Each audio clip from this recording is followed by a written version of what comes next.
Bible. Budget. So the church budget is. Good evening. Hello. I am not a pastor. I am here as a friend of Kevin, Shelley Brissette, and at their request, after an 8-page letter that I asked, of course, to be a part of it, but then he asked me to do it. I'm here tonight from Olympia, Washington. My name is Koelsch. I'm a father of 4 and a husband of 1. My wife Judy is here with me this evening. My children are ages 22 to 5. With long spreads in between, we have family planning by no planning whatsoever.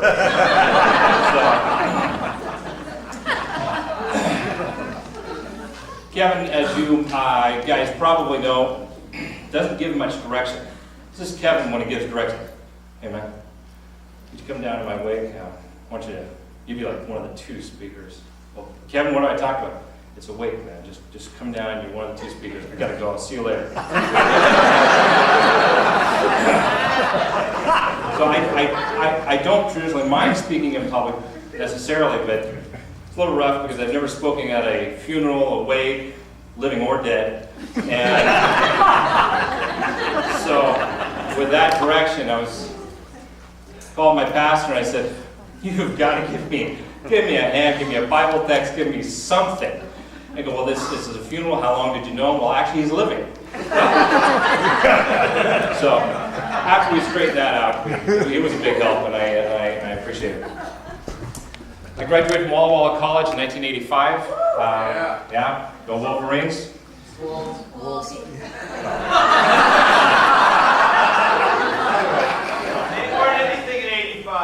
That's true. Thank you very much. Thank you. I met Kevin. I graduated in 85, but I got to Walla Walla in 1981 as a freshman, and spent most of my time where I would spend most of my time the following 3 years, and that is in the gymnasium. And I met Kevin within the first few days there. Kevin and I have played, the next 3 years, we probably played hundreds of hours of basketball. We played on the same basketball team. And one of the things I was impressed most with when I first met Kevin was, Kevin, you're 6'2.5", 3"? Sure. 6'4". Sure. Yeah. 6'5", you're about this tall. For a big man, if you play basketball, Kevin was really quick. Exceptionally quick for a big guy. And at Walla Walla, 6'2", 6'3", that's a big guy. That's about as big as we're getting. Now, for those of you who played a little ball with Kevin the last few years, it's possible that you don't associate the words Kevin and quick.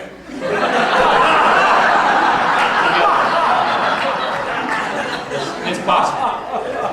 But if you didn't know Kevin in the day, which would have been probably even before I knew Kevin, because he was a few years older than I am, probably 75 to 85, 89, somewhere in there, Kevin was an exceptional basketball player.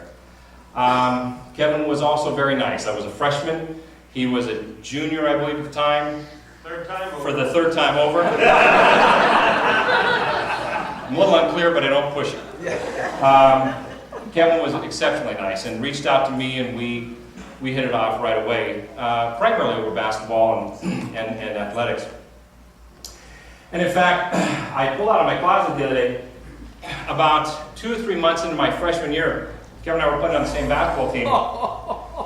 And he approached me and gave me a present. Now, it wasn't my birthday. My birthday's in June. Here we are in September, October, possibly November. And Kevin comes up and he brings me a t-shirt. He says, man, I got this t-shirt made for you. It is just for you. It's who you are.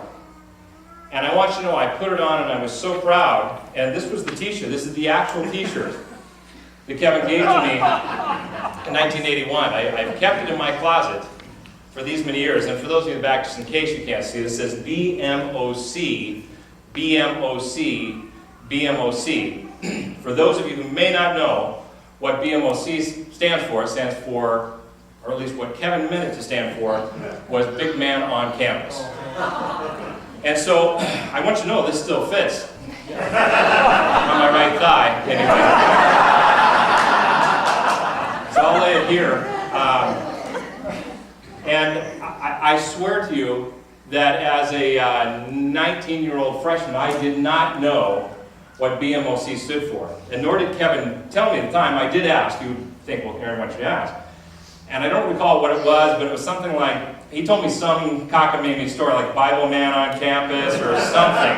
And I swallowed it, hook, line, and sinker, and I wore this shirt for weeks and weeks until somebody put me out of my misery and said, you know what that stands for? Well, I don't know. Big man on campus.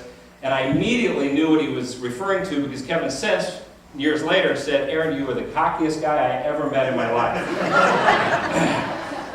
So it's clear because I thought Kevin was a pretty nice guy that I didn't know Kevin very well. My sophomore year passed at Walla Walla. There was more basketball playing, plenty of C grades to stock a library with, but lots of basketball, good basketball. The summer of 1982-83, I spent in Loma, California. I was going to the University of Redlands and community college there to get some credits done with some friends of mine. And I remember very distinctly, because I didn't know a lot of people in Loma, and we would play tennis. Some friends of mine played some tennis there at the school, Loma School of Medicine's tennis court, right by where the old big dome used to be. And there was a pool there. And we would see a couple of female lifeguards by the pool. For some reason, I think the pool had covered sides or something, couldn't see them, but they would be up on the chair. And there was one very distinct looking gal, but she had long black hair and a smile so big you show a movie on it. It was a huge, but we never got a chance to meet her. I think I found out her name, but just in passing noticed that she was striking. So I came back my third year at Walla Walla, and lo and behold, about a week or two in, I don't know that I recall crossing paths with her immediately, but about a week or two in, there's this striking brunette walking around campus, and of course, everyone was every male was single male was following over themselves to just be nice to her, etc. And somehow Kevin was in the lead of that pack. Kevin is a notorious, or at least was in college, as was I and others, a notorious gym rat, which means he didn't really take very many showers, and he didn't switch out of his shorts very often. It's like he hit puberty late. He discovered girls through Shelley Perry, which we thought was cool because it was like the lead singer of Journey's name too, Shelley Perry. Anyway, follow Journey. How cool could that be? It must be providential because everyone liked Journey. Appreciate you catching up with me. So Kevin all of a sudden was Johnny on the spot, and I mean it was obvious, at least to a male it was obvious. He was Johnny on the spot. He was just happened to sit beside her in nearly every basketball game or whatever. Oh, it was, very, very soft banter, back and forth. You know that time in your own life because you're trying to laugh at everything she says. Oh, she's so funny. And I'll be honest with you, like perhaps some of you thought the same thing, that there isn't a person that I knew, including myself, as much as I love Kevin, that gave Kevin a shot in Hades of landing that gal. Not a shot, not a shot. And I know, I'm Judy, if you wouldn't mind, this is my wife, Judy. I don't know if it's customary to introduce your wife at funerals. Judy, would you mind standing up just please and turn around and say hello to the folks? Thank you. I'm sorry to put you on the spot. Turn around and say hello. Hi, Judy. I know this because I married somebody with a smile so big you could sew a movie on it. So Yes. I know what it was like to date up.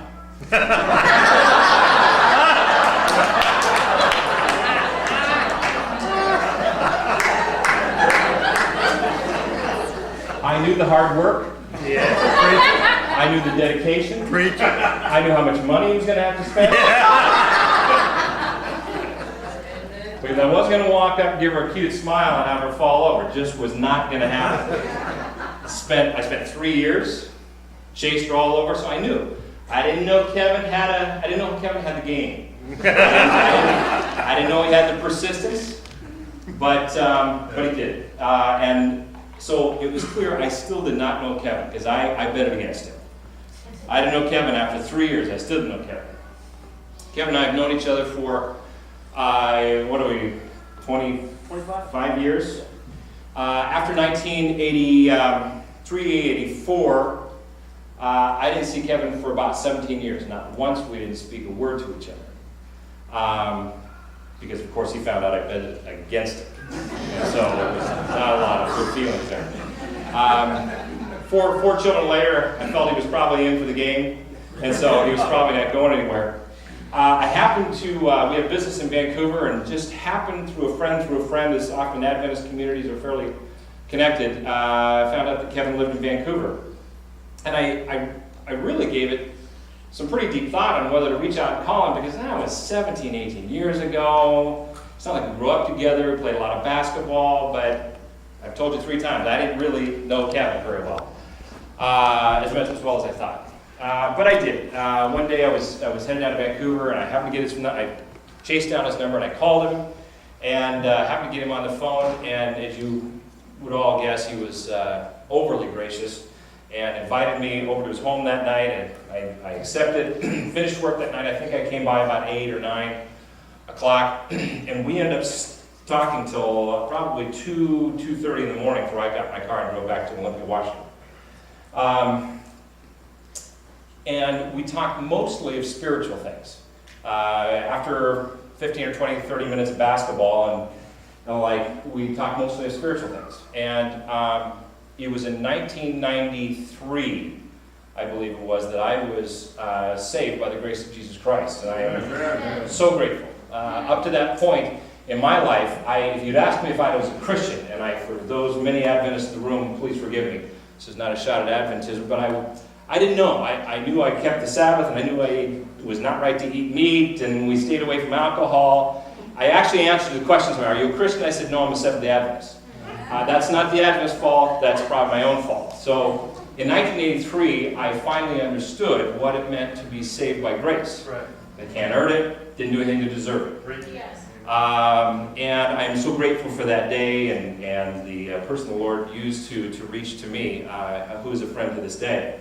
So Kevin and I ended up talking about spiritual matters all through the evening. Kevin finally turned to me about 3 or 4 hours into the conversation and said, Aaron, I never knew this about you. I didn't know that you'd been saved. And I said, because Kevin, in college, I would have avoided this conversation like the plague. If it was coming up, I was out of the room. Not because I wasn't interested, I just didn't understand. I didn't know, and I didn't want anybody to ask me. Because quite frankly, I was embarrassed by my answer. Well, no, not business. Well, I didn't know. I had a clue.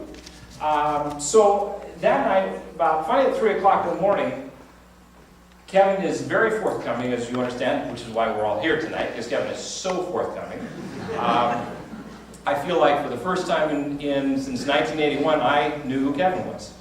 And I have been so blessed and grateful to know him in a new and better way I think it was about year, I don't know, I think that was 2000, something like that. I think we reconnected. And since then, we have connected as families and as friends. Kevin has been to my house every summer the last four years, I think, to play in an annual old men's basketball tournament. We call it the Bengay 3-on-3. I know for those who are laughing weirdly, it's not a gay adult film thing. It's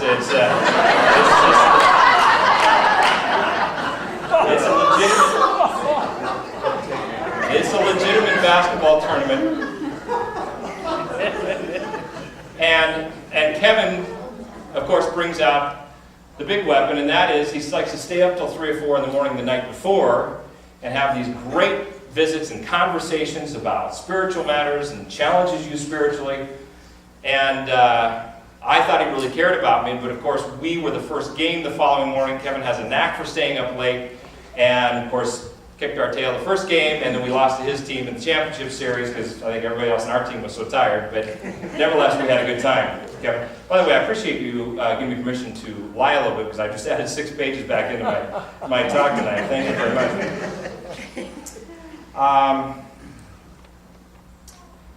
Vulnerabilities. Kevin asks you to be vulnerable, so I'm going to be vulnerable here. By the way, how's the shine? my forehead. We okay?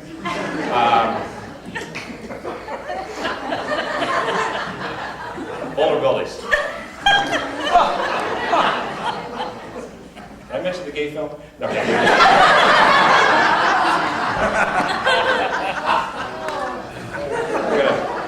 I'm gonna mark that one off.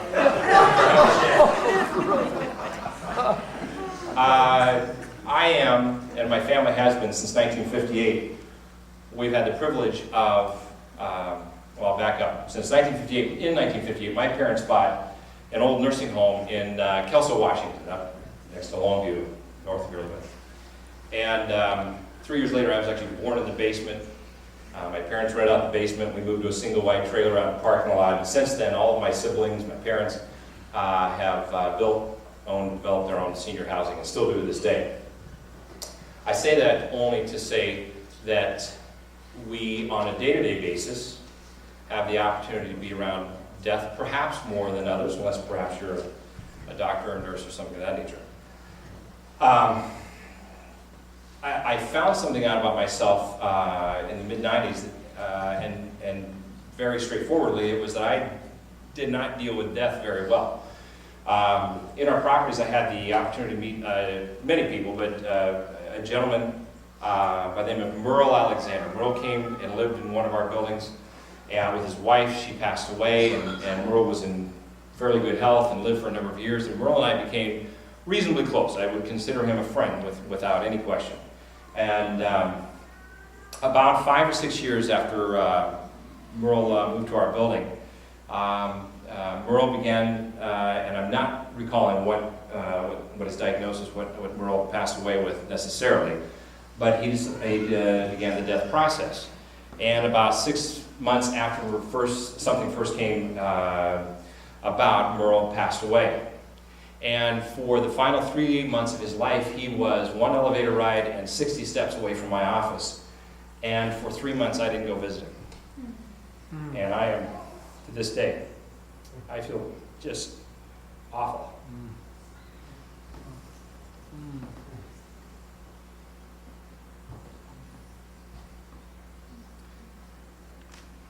I've asked forgiveness for that. You did ask me to be vulnerable, right? Oh, good.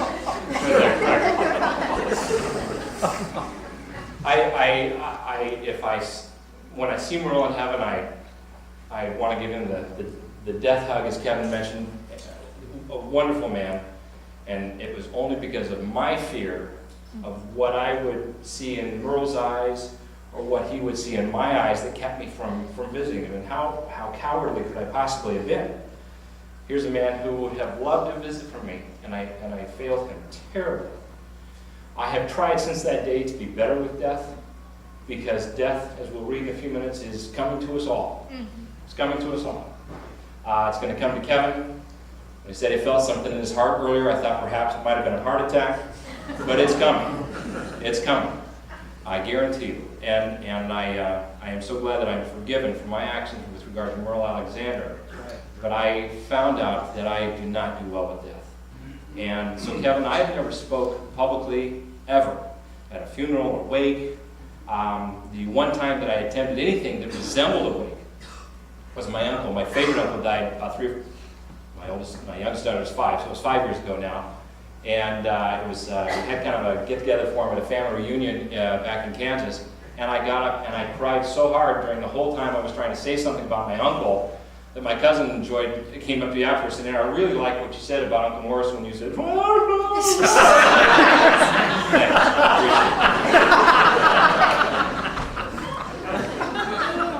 So here's my encouragement to you.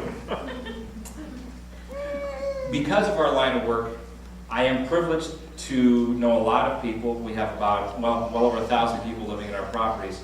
And so I come across a lot of people. And I want to tell you, friends, that there are two distinct classes of people that live in our buildings, and perhaps some that fall in the middle.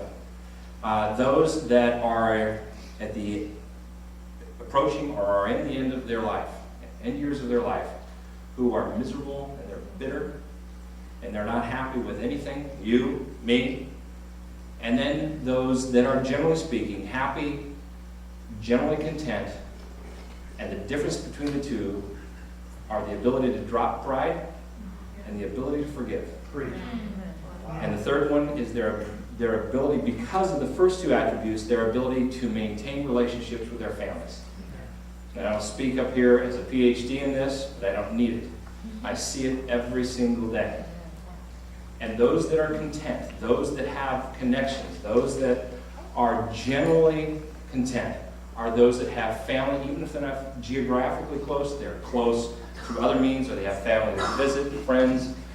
They are people that have forgiven. It's not that they don't have issues in their lives or people that have hurt them or crossed them. They are people that have been able to forgive and drop pride. C.S. Lewis, as you probably know, counts pride as the basis of all sin, of all evil, is pride. And I see it on a day-to-day basis. Ecclesiastes 7:2 says, "It is better to go to a house of mourning than to a house of feasting. For death is the destiny of every man, and the living should take this to heart." And if you bear with me for a second, I need one of those Bibles that has the explanation at the bottom, so I usually go to that. And it says, "Many people avoid thinking about death." That would be me. Refuse to face it. That would also be me. And are reluctant to attend funerals. That'd be me. Solomon is not encouraging us to think morbidly, but he knows that it is helpful to think clearly about death. It reminds us that there is still time for change, time to examine the direction of our lives, and time to confess our sins and find forgiveness from God, because everyone will eventually die. It makes sense to plan ahead and experience God's mercy rather than His justice. So here's my encouragement to you. Forgive your wife, forgive your husband. I've been married for 23 years. I am so grateful for my wife, but she's had to forgive a lot. If that wasn't clear already. Forgive your children. Teach your children forgiveness to each other. And I promise you, your life at the end of this time on this earth will be better. Will it be perfect? Will it be, I don't know. But it will be better. I can assure you of that. When I lay on my bed, my deathbed, I will not care about how much money I made. I will care only that my children and their family are reasonably close, and that I have left them with good relationships with them. That is my first and foremost responsibility on this planet. Kevin is a perfect example of that. I encourage you to use Kevin as an example. I do. I've taken great encouragement from Kevin and his family. Kevin is kind. Kevin is honest. Kevin reaches out and touches people. Kevin challenges you spiritually, as I mentioned earlier. Kevin is a wonderful encourager.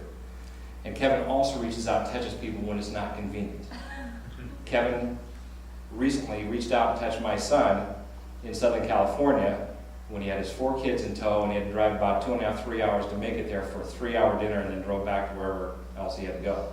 And I couldn't possibly tell you, as you have children of your own, how much that means. So Kevin, thank you. It's a privilege to be here. I'm over my 2 minutes. Sorry about that. And you challenged me tonight to speak at a funeral or something like it, and it is a challenge. I can assure you. So thank you for inviting me. Thank you for your time.